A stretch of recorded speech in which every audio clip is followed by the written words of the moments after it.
चरित्र मानव जीवन की नींव है। यदि नींव जर्जर व कमजोर होगी तो जीवन का देवालय विश्वास पूर्वक खड़ा न रह सकेगा। वैसे तो संसार में जीने के लिए बड़े बड़े दुष्चरित्र लोग भी जीते हैं, किंतु उनका जीना नहीं माना जा सकता। जीवन उसी का है जिसके विषय में लोगों की बुरी धारणा न हो, जिसकी उपस्थिति से लोग दूर भागना न चाहें, जिस पर लोग विश्वास करें और जो स्वयं भी निर्भीक, निष्कलंक एवं सम्मान पूर्वक जीता हो, जिसका चरित्र गिरा हुआ है, जो समाज में विश्वास के योग्य नहीं रहा है, उसे पग पग पर असहयोग, असहानुभूति का ताप सहना ही पड़ेगा। सच्चरित्र व्यक्ति अपने व्यवहार से समाज में सभी को शीघ्र एवं सहज ही प्रभावित कर लिया करता है। इसी कारण सभी लोग उनका सम्मान तो करते ही हैं, उसकी हर बात पर विश्वास भी करते हैं, उसके प्रत्येक क्रियाकलाप को बड़े ध्यान से देखते और अनुभव करते हैं, उसका प्रभाव ग्रहण कर स्वयं जाने अनजाने उसका अनुकरण करने का प्रयास भी करते रहते हैं। बुरे से बुरा आदमी भी चाहे ऊपर से मानता या कहता न हो, पर मन ही मन सच्चरित्र व्यक्ति के प्रति एक आदर का भाव रखता है, उससे डरा भी करता है। यह एक मनोवैज्ञानिक तथ्य है। इस प्रकार कहा जा सकता है कि सच्चरित्रता और सच्चाई का जादू भी दूसरों के सिर पर चढ़कर बोला और उन्हें प्रभावित किया करता है। जिन देशों में स्त्री पुरुषों के बीच शील मर्यादाएं निश्चित नहीं है, वहाँ भारी सामाजिक पतन पैदा हुआ पाया जाता है। पाश्चात्य देश इस कुटिल मानसिकता और सामाजिकता में ग्रसित होने के कारण अपना श्रेय खो चुके हैं। पाश्चात्य सिद्धांतों पर आधारित इस घृणित दुष्प्रवृत्ति के कारण भारतीय संस्कृति और समाज कम अस्त व्यस्त नहीं हुआ। इस विषैली कामुकता की दुर्भाग्यपूर्ण स्वच्छंदता ने आज सारे सामाजिक ढांचे को ही खोखला कर दिया है। जीवन और समाज व्यक्तियों के समूह से ही बना करते हैं। उन्हें संचालित करने वाला होता है व्यक्ति एवं व्यक्तियों का व्यवहार।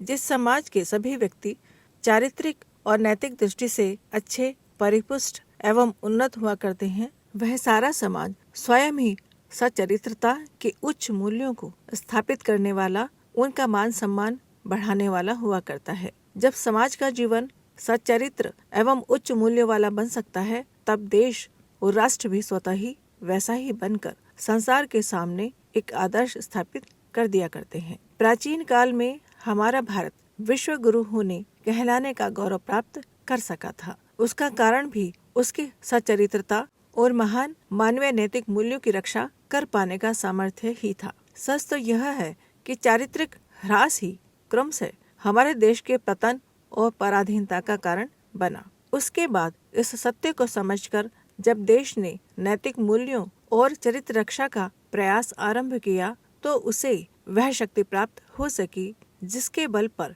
एक बार फिर देश को स्वतंत्र कराया जा सका। चरित्र निर्माण में साहित्य का बड़ा महत्व है। महापुरुषों की जीवन कथाएं पढ़ने से स्वयं भी वैसा बनने की इच्छा होती है। विचारों को दृढ़ता व शक्ति प्रदान करने वाला साहित्य आत्मनिर्माण में बड़ा योगदान करता है। इससे आंतरिक विशेषताएं जागृत होती हैं। अच्छी पुस्तकों से प्राप्त प्रेरणा सच्चे मित्र का कार्य करती हैं।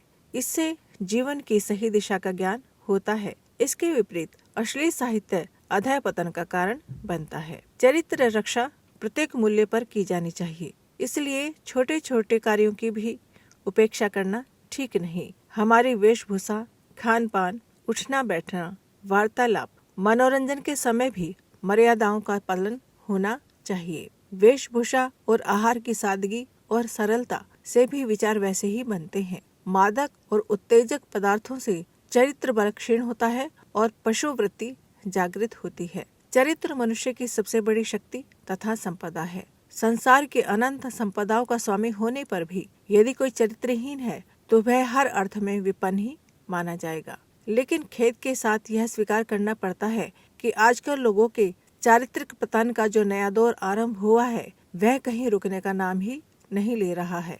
आज समूची व्यवस्था इस प्रकार से और इस सीमा तक भ्रष्ट हो चुकी है कि चाहकर भी किसी व्यक्ति के लिए सच्चरित्र एवं सभी तरह के नैतिक मूल्यों से संपन्न बनकर रह पाना संभव नहीं रह गया। इसी कारण आज चारों ओर मूल्यहीनता, आचार विचार की भ्रष्टता आदि का राज्य कायम है।